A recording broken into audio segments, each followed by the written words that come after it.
네, 반갑습니다, 여러분. 한 주간 잘 지내셨죠? 자, 오늘 두 번째 시간입니다. 교리의 이해와 정교란을 가지고 시작할 텐데, 우리 같이 기도하고 시작하도록 하겠습니다. 하나님 아버지 감사합니다. 한 주의 시작을 이렇게 멋지게 하게 해주셔서 감사드립니다. 오늘도 또한 귀한 하나님 말씀 사모하여서 저희 이 자리에 모였습니다.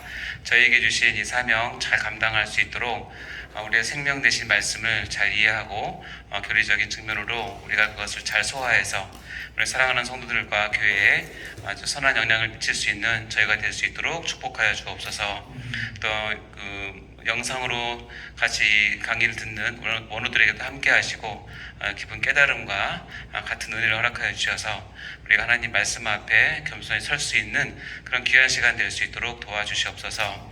이 시간 처음 시간입니다. 성령께서 저희 가운데 운행하여 주시고 각 사람에게 꼭 필요한 말씀과 필요한 부분들을 체험받는 그런 귀한 은혜의 시간 될 수 있도록 도와주옵소서. 주 성령께서 함께 해주실 믿습니다. 감사드리며 예수님 이름으로 기도합니다. 네, 반갑습니다. 자, 오늘은 두 번째 건강한 교회 세움을 위한 교리의 이해와 정교란을 보도록 하겠습니다. 자, 오늘 두 번째 주고요. 교리의 이해와 정교란 보고 시작하도록 하겠습니다.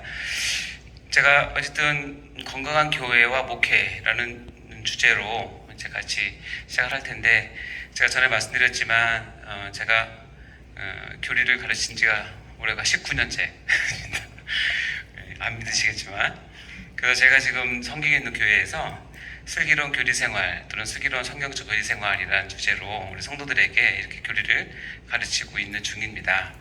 그래서 교리가 단순히 그냥 어떤 교리적인 조직 신학적인 그 내용을 다루는 것이 아니라, 이것이 정말 우리의 신앙뿐만 아니라 우리가 사역에도 굉장히 필요한 그런 기본이 되는 것이죠.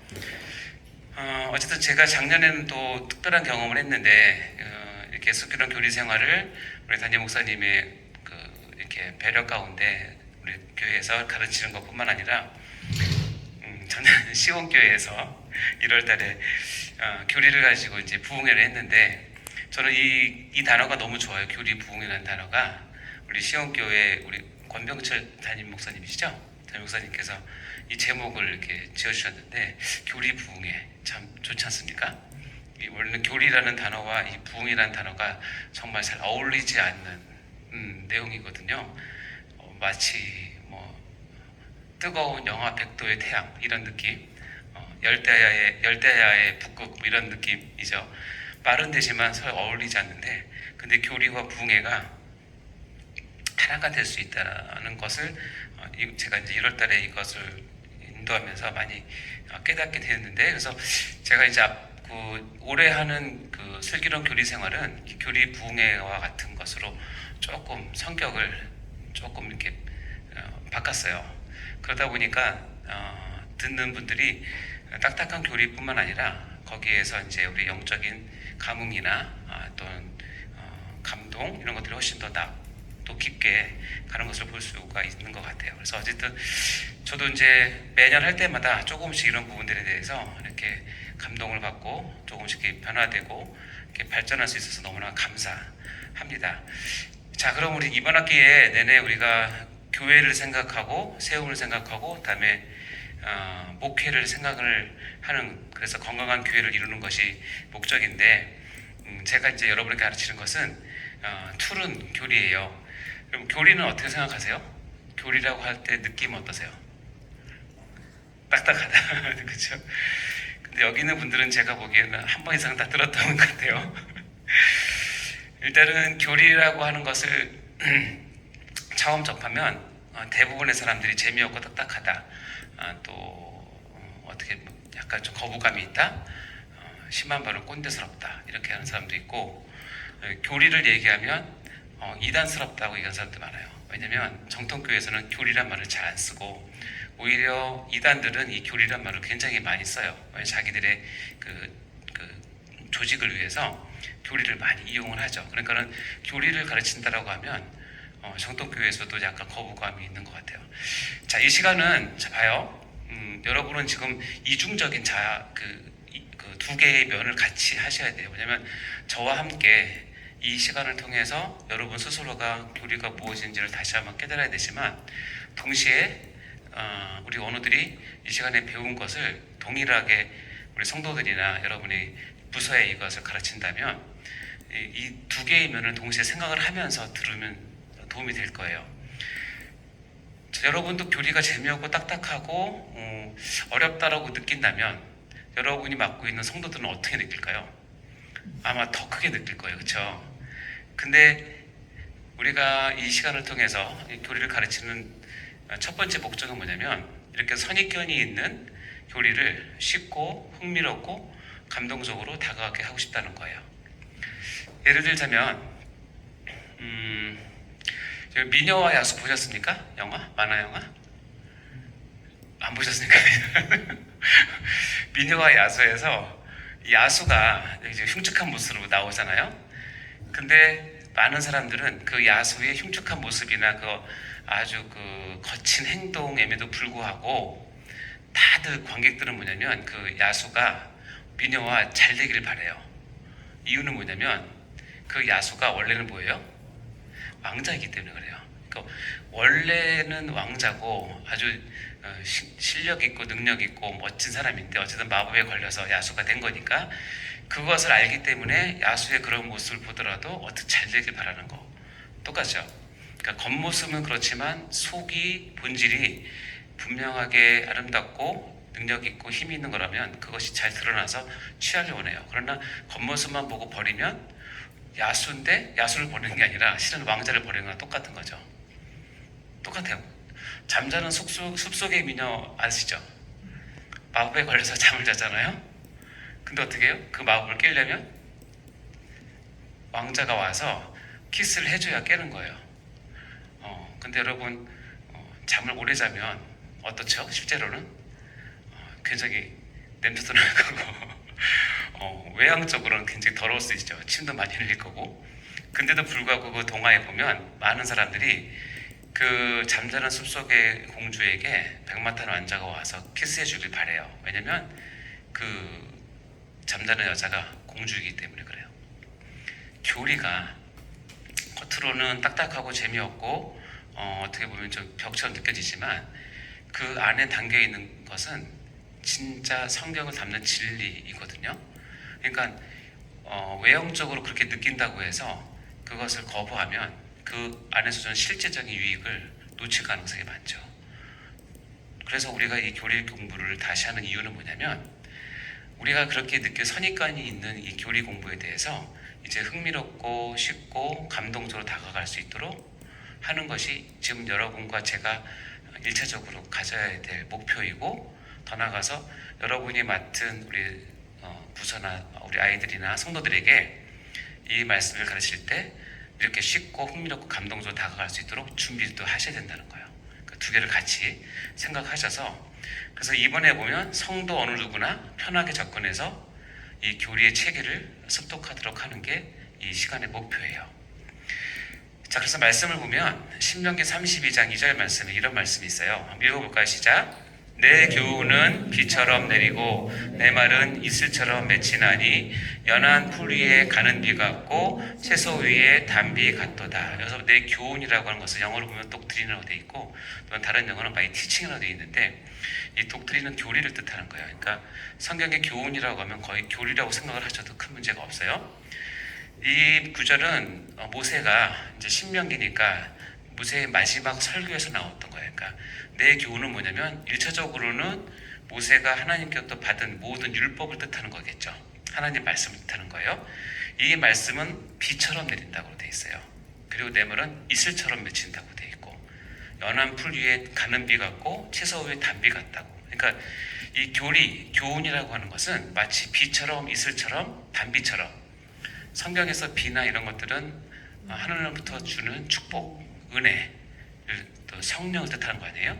이게 왜 내리냐면 그럼으로써 연한 풀리와 채소 위에 내려서 많은 열매를 맺게 하려고 하는 목적이 있죠. 교훈이 그렇다는 거예요. 이 교리가 독트린이 마치 이것처럼 너무너무 부드럽고 생명력 있고 아름답고 그들을 깨우는 그런 능력이 있다는 거예요. 따라서 우리가 교리가 갖고 있는 선입견을 여러분 이제 우리가 학기 진행하면서 그런 개념을 빨리 깨셔야 여러분이 우리 교회에서 성도들을 대할 때 그들에게 자신감 있게, 그리고 이것처럼 비처럼 이슬처럼 가는 비처럼 단비처럼 내려주게 할 수 있어요. 그래서 우리가 갖고 있는 그런 선입견을 빨리 제거를 해야 교회가 말씀 가운데 바로 설 수 있게 되죠. 이게 첫 번째 목표고요. 자, 여기 3번에 있는데 3번 읽어볼까요? 시작. 교리를 자신의 일상생활, 직업생활, 교회생활, 그리고 경건생활에 실질적으로 접근할 수 있도록 돕는다. 그래서 이거는 이 교리가 그냥 배우고 끝나는 것이 아니죠. 교리를 가르칠 때 가장 많이 물어보는 건 그거예요. 아니, 그건 그래요. 교리는 그렇지만 내 생활은 그렇지 않아요. 교리는 그렇게 이해되지만 그건 나에게 어떻게 적용하는 말이라는 말을 되게 많이 하거든요. 그래서 그렇지 않아요. 교리는 일상생활, 직업생활, 교회생활, 경건생활에 실제적으로 접근할 수 있고 접근을 해야 돼요. 이유가 뭐냐면 이렇게 접근하지 않으면 다음 말씀을 보면 나옵니다. 요한이서 1장 9절 말씀입니다. 읽어볼까요? 시작. 지나쳐 그리스도의 교훈 안에 거하지 아니하는 자는 다 하나님을 모시지 못하되 교훈 안에 거하는 그 사람은 아버지와 아들을 모시느니라. 단순히 여기 교훈을 독트린이에요. 또 교리라고 한다면 우리가 이 하나님이 주신 이 교훈 독트린 안에 거하지 아니하는 자는 우리 삶 가운데 하나님을 모시지 못해요. 그러나 이 교리 독트린 안에 거하는 사람은 아버지와 아들을 모시며 살 수 있어요. 그래서 단순히 교리를 알고 모르고가 중요한 것이 아니라 내 일상생활과 직업생활, 교회생활과 경건생활에 이 교리는 내가 그 안에 거함으로 나의 삶 가운데 하나님을 드러내고 하나님 안에서 사역을 할 수 있고 영광을 드러낼 수 있는 가장 중요한 기준이 되는 거예요. 단순히 알고 모르는 것 중요한 것이 아니라, 마찬가지로 우리 사랑하는 성도들에게 이 교훈 안에 거하게 하는 것이 우리의 임무이기도 하죠. 마지막 네 번째는 이거예요. 읽어봅시다. 시작. 궁극적으로 자신의 신앙 체계를 든든히 갖추어 앞으로 교회를 섬기는 사명자로 세운다. 결국 이 교리를 통해서 우리의 신앙 체계를 든든히 갖추어서 앞으로 교회를 섬기는 사명자로 세우는 거예요.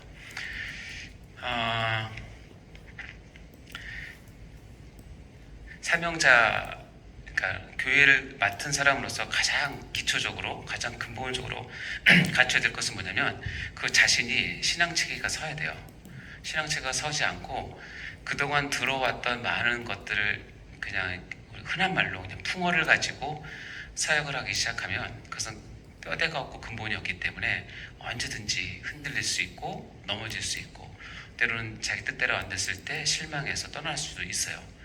이거는 장담을 못하는 일입니다. 그러나 그것을 또 지킬 수 있게 해주는 것이 뭐냐면 이 교리를 정확히 배움으로 신앙체를 든든히 세워서 교회를 섬기는 사명자로 서게 하는 거예요. 나도 서야 되지만 우리 성도들도 세울 수 있는 것이죠. 골로새서 2장 6절 7절 말씀은 이렇게 되어 있습니다. 읽어볼까요? 시작. 그러므로 너희가 그리스도 예수를 주로 받았으니 그 안에서 행하되 그 안에 뿌리를 박으며 세움을 받아 교훈을 받은 대로 믿음에 굳게 서서 감사함을 넘치게 하라. 지금 여러분이 교훈을 예수 그리스도를 주로 고백을 하고 그리고 그 안에 뿌리를 박을 때 어떻게 하냐면 교훈을 받은 대로, 즉 다시 말하면 말씀이 지시한 대로, 즉 교리에서 가르친 대로 하셔야 된다는 뜻이에요. 그래서 이 네 가지가 우리가 이 교리 교육이 왜 필요한지에 대한 목표이죠. 다시 보면 나로 일단은 교리에 대한 접근, 그리고 흥미롭고 감동적으로 다가갈 수 있게 배워야 된다는 것, 실제적으로 접근할 수 있게 해야 된다는 것, 그래서 체계가 되어서 교회를 섬기는 사명자로 내가 서야 된다는 것, 이것이 이제 우리가 교리 학습 배우는 목표가 됩니다. 자, 여러분 교환 드렸는데 다 갖고 오셨나요? 이 네 가지 순서로 이제 오늘 수업을 진행할 텐데, 서론, 다음에 교리의 이해, 다음에 종교에 대한 이해, 종교의 자리, 이렇게 진행하도록 하겠습니다. 자, 어쨌든 여기 why와 how 두 가지 질문이 있어요. 자, 우리는 성경을 왜 배워야 하는가? 왜 배워야 됩니까, 여러분? 성경을 왜 배워야 될까? 하나님의 말씀이기 때문에 물론 배워야 되죠. 그리고 가장 중요한 건 뭐냐면 성경만이 나의 삶과 행동의 유일한 기준이 되기 때문에 그래요. 그러니까 기준이 없이 삶을 살면 누구나 다 사사기에 나온 말대로 자기 소견에 좋은 대로 살 수밖에 없는 게 우리 본성이기 때문에 그렇게 살면 다 각자 기준이 다르면 그것을 판단하는 분께서 인정하지 않으세요. 왜냐하면 하나님은 우리를 언젠가 판단하시고 심판하실 텐데 그 판단 기준이 있거든요. 그 기준을 어디에다가 정확히 기록해놨냐면 우리 주신 66권 성경에다가 기록을 해놨기 때문에 우리가 성경을 알아야 되는 이유는 나의 모든 판단과 행동의 기준이 성경이 다 있기 때문에 그래요. 누구의 기준? 하나님의 원하시는 기준이 있기 때문에. 그래서 분명한 건 성경을 평생 배우셔야 됩니다. 이거는 두말 할 게 없겠죠. 그런데 이제 어떻게 배워야 되느냐, 어떻게 성경을 접근하느냐, 크게 두 축이 있어요. 하나는 뭐냐면 성경 66권을 책별로 접근하는 방법이 있어요. 창세기부터 시작해서 요한계시록까지 66권을 책별로 하나씩 가장 전통적인 하나님 말씀을 접근하는 방법이죠. 매우 중요합니다. 그래서 우리 신학적으로 따지면 성서신학이나 이런 것들이 구약학, 신약학 이런 것이 책별로 배우고 그 책 안에서의 어떤 구조를 가지고 또 어떤 흐름을 가지고 하나님의 뜻을 전하고 말씀을 풀이하는 것이 책별로 접근하는 방법이 있고, 두 번째는 또 다른 축으로는 주제별로 접근하는 방법이 있어요. 이 주제라고 하는 것은 성경책 전체 66권 가운데 어떤 특별한 주제를 어떻게 성경에서 보느냐를 우리 2000년 동안에 많은 신학자들이 그것을 다 연구를 하고 만들어놨죠.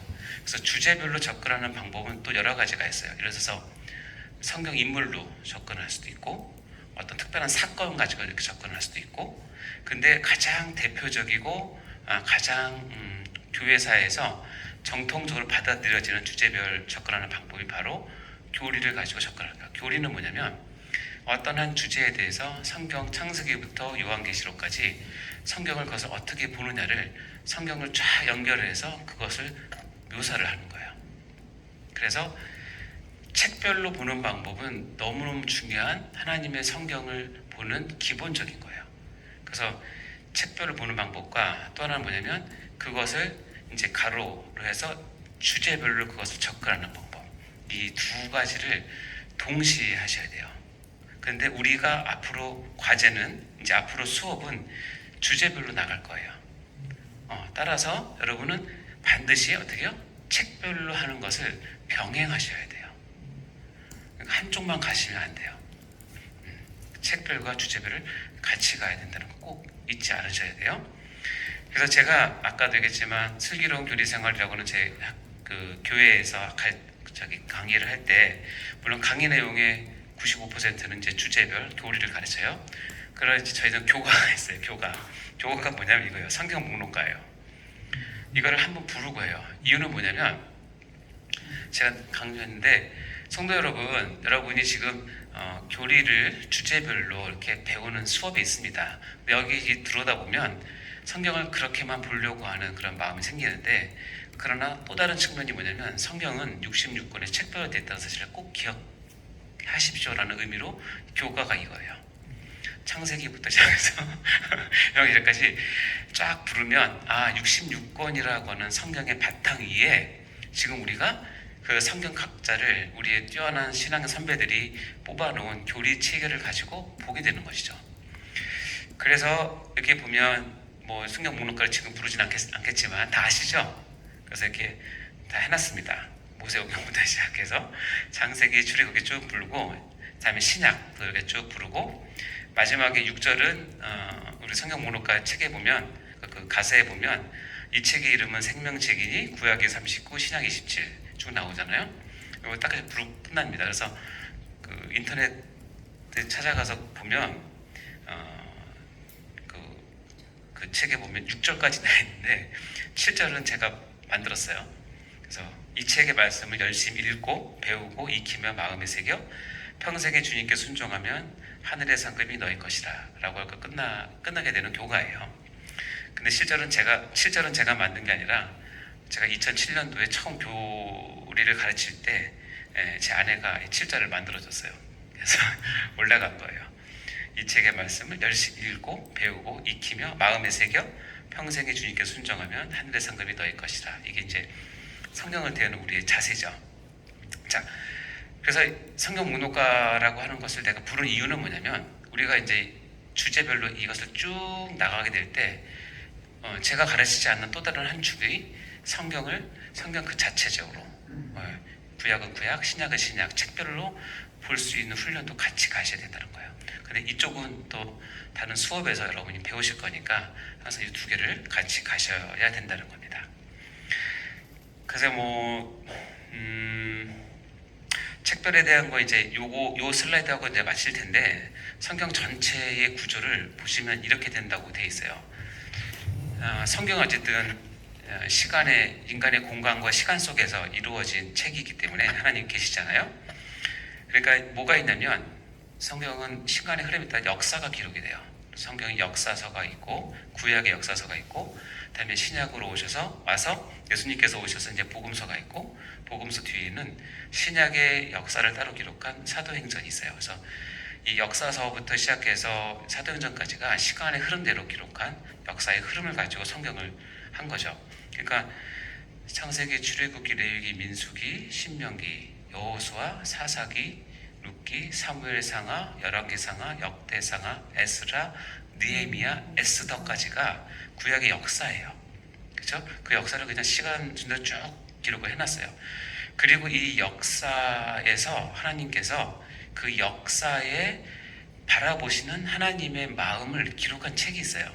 뭐냐면 사건의 현장, 역사의 현장을 바라보시는 하나님의 마음을 기록한 책이 있는데, 모세오경도 그렇지만 주로는 선지서라고 그래요. 그러니까 뭐냐면 하나님이 선지자를 통해서 내가 지금 이 세대를 이렇게 바라보고 있는데 너무 안타깝다라고 하는 그것을 기록하게 하세요. 그러니까 뭐냐면 역사와 이 밑에 있는 말씀이 두 개를 같이 봐야 돼요. 그래서 하나님의 역사의 현장과 그 역사의 현장을 보여주는 말씀을 같이 볼 때 그 상황을 다 이해할 수가 있는 거예요. 복음서는 예수님께서 오셔서 이제 공생애를 있는 그 기간 동안 역사가 있는데, 그것을 잘 기록한 건 당연히 사복음서죠. 사복음서를 통해서 제2위 하나님이신 예수 그리스도께서 이 땅에 오셔서 성육신 하셔서 하셨던 모든 일들을 사복음서를 가지고 말씀을 비교를 하는 거예요. 그리고 사도행전은, 신약은 역사서가 하나예요. 사도행전 하나. 그리고 사도행전은 지금도 끝나지 않았고 지금도 사도행전은 진행됐다고 얘기를 해요.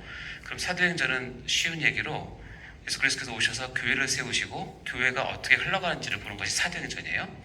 그럼 이 교회의 역사 가운데 이 교회를 바라보시는 하나님의 마음, 하나님의 계획, 하나님의 징계, 또 하나님의 위로, 권면, 이런 것이 어디에다 기록되어 있냐면 서신서에 기록되어 있어요. 그래서 사도행전을 보면서 서신서를 같이 봐야 이것이 역사와 말씀이 같이 가는 거예요.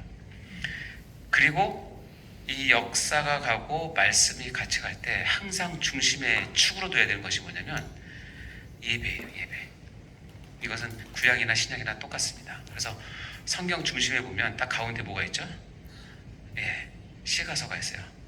욥기, 시편, 잠언, 전도, 아가. 이게 시가서가 결국 예배를 뜻하는 것이기 때문에, 그리고 이 현장의 역사와 예배와 말씀이 같이 가게 되고, 이것을 마지막 종결하는 것이 계시록이죠.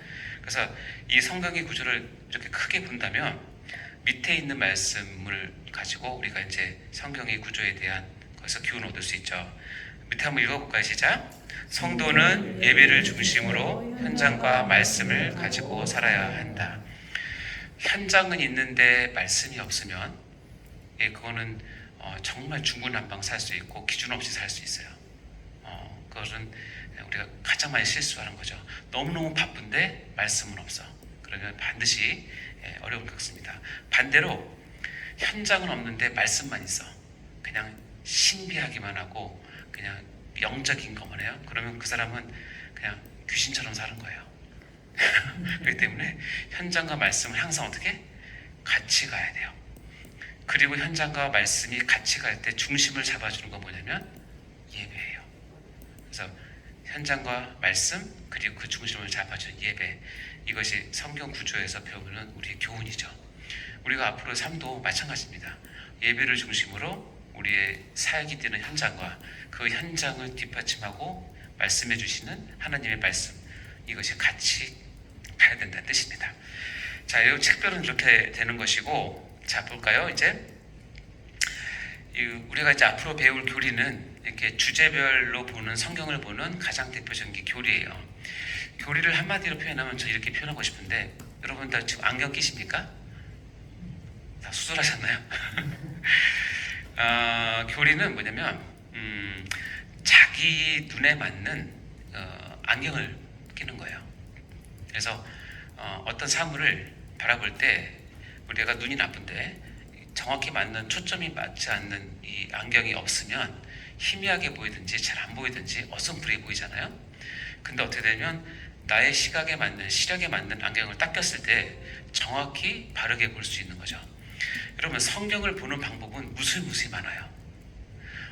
여러분은 지금 우리 칼빈신학교는 우리 교단이 무슨 교단이에요? 대한예수교 장로회 합동이죠. 그러면 여러분 대한예수교 장로회 합동에서 운영하는 신학교를 다니시면서, 그래서 감리교 목사나 아니면 성결교 목사나 다른 오순절 계통의 목사나 이런 분들이 하는 설교를 들어보면 차이를 느끼십니까? 못 느끼십니까? 느끼죠? 여러분 정도 되면 어느 정도 느끼게 될 거예요. 근데 요즘 교회는 어떻게 생각하냐면 그런 차이를 못 느끼게 하는 설교를 훌륭한 설교라고 생각을 해요. 그러나 그건 저는 굉장히 위험하다고 생각합니다.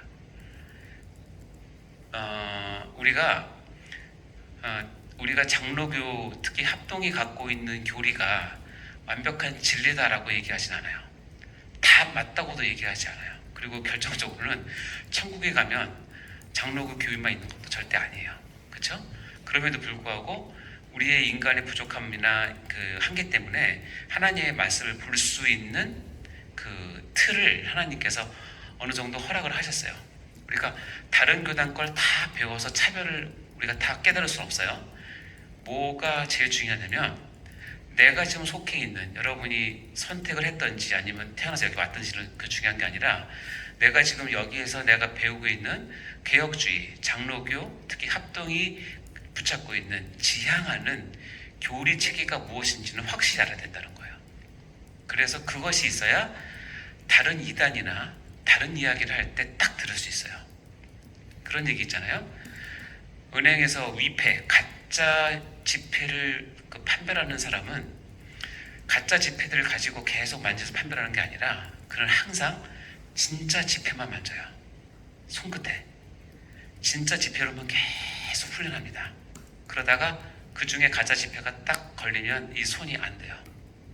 그러니까 뭐냐면 진짜를 가지고 해야 가짜를 구별할 수 있는 거예요. 이 교리는 여러분에게 그런 안경을 주는 것이고 진짜를 구별하는 틀을 주는 거예요. 이것이 성경보다 더 진리다. 저는 절대로 그렇게 얘기하지 않아요. 교리는 시대가 변하면서 바뀔 수도 있고 변할 수도 있고 보충할 수도 있어요. 왜냐하면 우리가 하나님을 알아가는데 교리라고 하는 툴은 매우 유용한 툴이지만 완벽하지 않아요. 그럼에도 불구하고 우리가 이것을 배워야 하는 이유는 뭐냐면 하나님께서 우리에게 하나님을 알고 성경을 알 수 있는 가장 좋은 툴을 우리에게 허락하셨기 때문에 겸손하게 거기서 우리를 보는 거죠. 그래서 이것을 여러분 그런 얘기 들어보셨어요? 야, 신학교를 왜 가냐? 어차피 하나님은 성경 갖고 말씀하시니까 성경 백독만 하면 되지 신학교 왜 가냐? 이런 얘기 들어보셨어요? 실제로 있어요. 그렇게 해서 살아가는 사람도 있어요. 일면에 맞는 말이지만 그것은 굉장히 위험한 말이에요. 왜냐하면 신학교가 필요하고 교류가 필요한 이유는 뭐냐면 하나님께서 우리에게 맡기신 말씀이 그렇게 단순하지가 않아요. 우리의 생각대로 이성적으로 판단할 수 있는 부분이 아니에요. 그래서 역사적으로 우리 많은 신학자들이 증명된, 그래서 가장 안전하다고 우리에게 주신 교리 체계를 배워서 거기에서 다시 어떻게 해요? 말씀을 보는 훈련을 하는 게 교리예요. 이것이 없으면 여러분 말씀을 마음대로 봅니다. 그리고 자기 좋은 대로 해석하고 기분 좋은 대로 해석하다 보면 반드시 실수하게 되고 하나님의 뜻을 어긋나게 돼요. 그래서 우리가 교리를 배우는 목적은 이거고, 교리에 이렇게 7가지 주제가 있습니다. 서론부터 시작해서 신론, 인간론, 기독론, 구원론, 교회론, 종말론이 있는데, 서론은 하나님과 우리와의 관계에서 하나님이 우리에게 어떻게 자신을 계시하시는가, 이 계시에 대한 부분을 가장 잘 담은 것이 서론이고, 이 서론에서 가장 핵심은 기록된 특별 계신 성경이 결국 계시의 종결이다. 이것이 가장 중요한 내용이겠죠. 이것을 알게 되면 그 다음 궁금한 건 뭐냐면 하나님은 누구신가? 그래서 신론에 들어가서 하나님을 공부하게 돼요. 신기하지 않습니까? 하나님을 공부한다. 그 말 자체가 굉장히 감격스러운 말이죠. 신론을 가고 나서 이제 하나님에 대해서 알게 되면 다음에 인간은 누구인가? 당연히 궁금한 게 생긴 것이고, 인간을 공부할 때 가장 처음에 나오는 가장 핵심적인 단어는 죄예요. 그래서 이 죄와 인간 간의 관계를 알아야 되는 것이고, 그리고 하나님과 인간 관계에서 이 죄가 해결이 안 될 때 반드시 필요한 한 분이 계신데 그리스도. 그래서 그리스도가 기독론에서 우리가 이제 배우게 되는 것이죠. 이렇게 신론과 인간론과 기독론을 통해서 얻어진, 우리에게 주어진 가장, 하나님 우리에게 주신 가장 귀한 선물은 바로 구원이에요. 그래서 이 구원을 우리가 어떻게 받고 어떻게 누리고 어떻게 감사하는지에서 보는 것이 구원론인데, 구원론을 다른 말로는 뭐라고 하냐면 성령론이라고 해요. 신론은 주로는 이제 성부 하나님에 대한 내용이 많다고 생각하시면 되고, 기독론은 예수 그리스도에 대한 내용, 그리고 구원론은 성령 하나님께서 주도적으로 역사하시고 구원을 적용하시고 베푸시기 때문에 구원론을 다른 말로 우리 교단에서 성령론이라고 얘기를 합니다. 그리고 이런 사람들이 모여서 이 땅에서 이제 무엇을 해야 되는지, 그래서 교회론이라고 얘기를 하고요. 교회로 있다가 이제 어떻게요? 하나님께서 부르시는 그날, 또는 예수님이 재림하시는 그날, 우리가 종말을 어떻게 맞이하게 될지, 종말을 어떻게 보게 될지는 것이 종말론이라고 합니다. 그래서 서론부터 종말론까지 이런 순서대로 주제별로 이렇게 나누게 되죠. 자, 시간이 되어서 30분입니다. 잠깐 쉬었다가 두 번째 강의 시작하도록 하겠습니다.